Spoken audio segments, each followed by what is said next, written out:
After 9 years of doing Ride Connecticut, sometimes all the classic cars start to blend together. Hi, it's Bud Wilkinson, but there are a few cars that have stood out over the years, including one that was steam-powered and made by Stanley. Let's go into the archives and take a look at this impressive vehicle.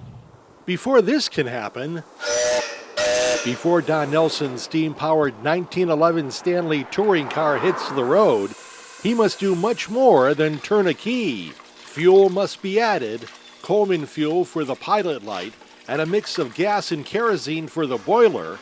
Valves must be turned and levers moved to get the 105-year-old car running. Now I'm just pumping up fuel pressure.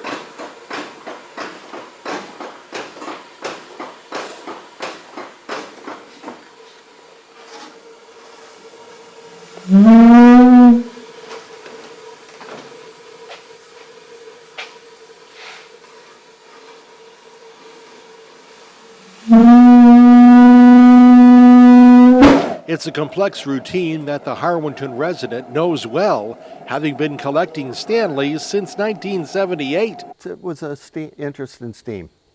You know, I played with other old cars before that, you know, Model A's, Model T's, but I was always interested in something different.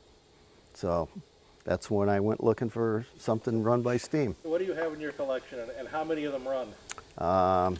Actually, they all run, you know, with minor little things to be done before they run.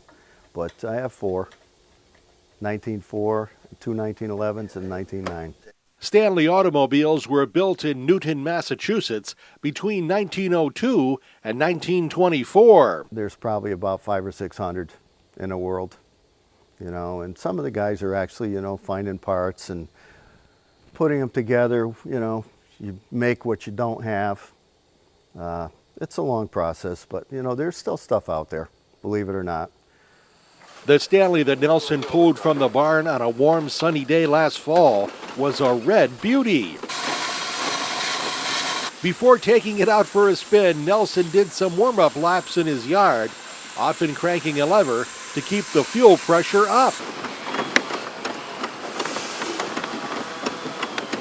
So do you always have to keep pumping that? No. No, once you get going, there's an engine pump that drives that, drives the water pumps, oil pump. Just initial startup, that's all. Once out on the road, the 20 horsepower Stanley rode at a nice clip. Once you start it up in the morning, 15, 20 minutes, whatever it takes, then you leave the pilot running and it'll hold steam pressure pretty much as long as that pilot's going. So you can get in, open the throttle and go. What's it like to drive? 50 miles an hour in this car is, you know, plenty fast, especially if you need to stop. It only has 2-wheel brakes. Certain things you gotta do that aren't automatic, you know, you gotta pay attention to the thing all the time. The water level in the boiler, of course, is the most critical. Later ones had automatics that took care of that, but the earlier ones didn't. It was up to the driver.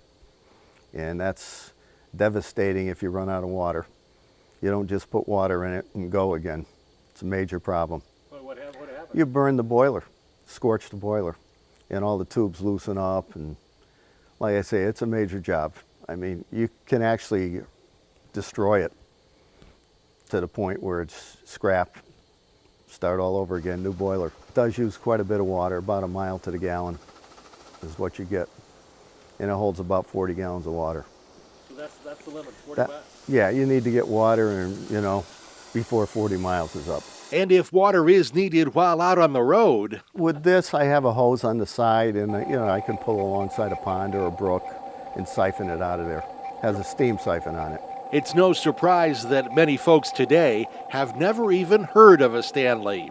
A lot of people don't even realize what it is, you know. It's, you don't see them very often. I think a lot of people don't even know that they ever existed. From the archives, that's Ride Connecticut. I'm Bud Wilkinson.